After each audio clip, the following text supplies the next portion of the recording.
During the last general elections, the government found on careful considerations that it would not have been possible to provide such facilities without rousing criticism of unfairness and partiality from one group or the other. However, after the elections, the government have given careful thought to the matter. Practices prevailing in other democratic countries have also been studied in and compared. It is well to remember that examples of other countries that can be cited in this behalf are not uniform and are based on conditions which differ radically in many important respects from country to country. The practical aspect of the question has also great importance.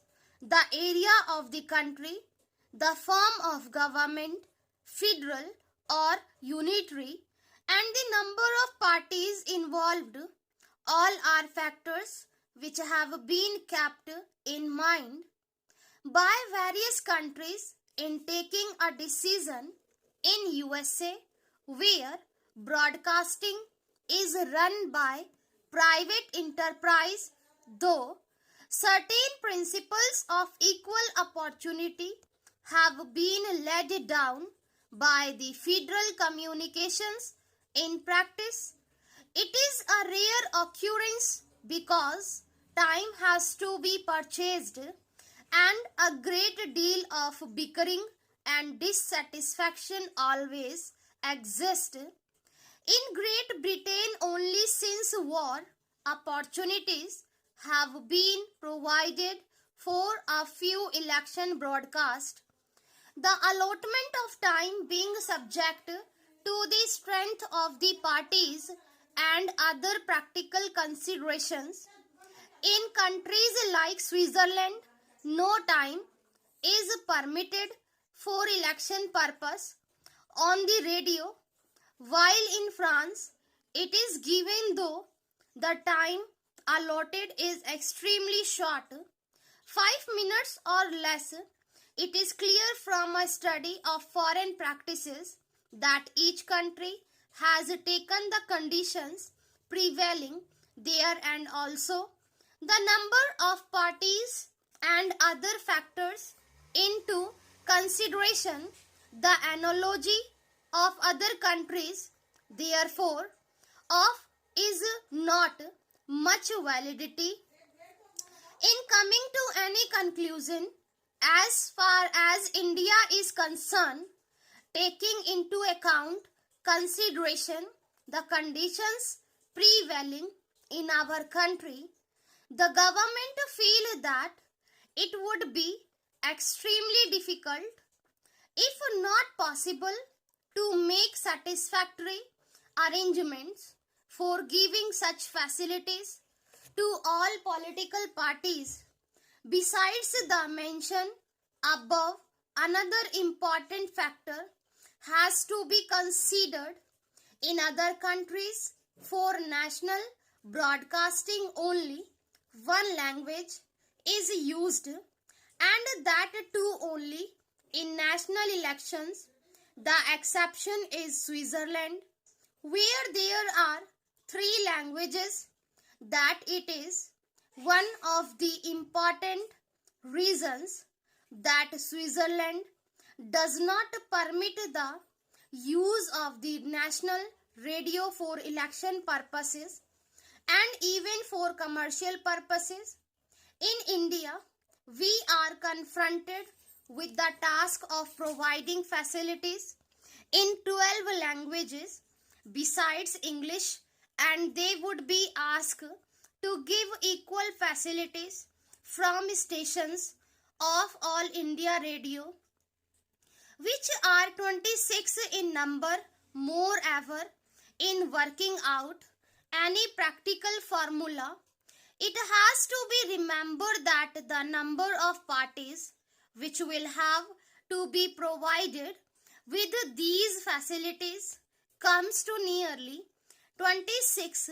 The apportionment of time between the various political parties and at different stations of the AIR would be a task of extreme difficulty and is bound to lead to criticism and partiality. The determination of the principle of purposes of allocation of time will also lead to much controversy language. Stations of regional centers of AIR might have to cater to a large number of parties and provide them with time for broadcast in at least 2 to 3 languages, and sometimes more apportionment of time is made in different countries in different manners, some doing it on the number of votes polled, others on the number of candidates up by parties. We feel that any such apportionment would result in recriminations and criticism of government. The other hand, if all parties have to be provided with equal time, the normal activities of the AIR stations will have to be drastically curtailed. During the election time, the proposal to provide broadcasting time in a fair and reasonable manner, therefore, seems almost insoluble in practice. In view of these practical considerations, government have come to the conclusion that it would not be possible to allow political parties generally to utilize the facilities of the radio for election purposes. However, government feel that an experiment permitting such utilization on a restricted scale might be tried in order to see whether such facilities can be used for specific election purposes without taking a major part of the time of the radio, and also without leading to a charge of discrimination or partiality. It has been decided that the 4 All India parties recognized by the Election Commission might be allowed the facility of supplying a summary of their election manifestos prepared by themselves, which will be broadcast by AIR subject to usual rules. Such summaries might not exceed 10 minutes and will be broadcast in English and in all the regional languages of the country.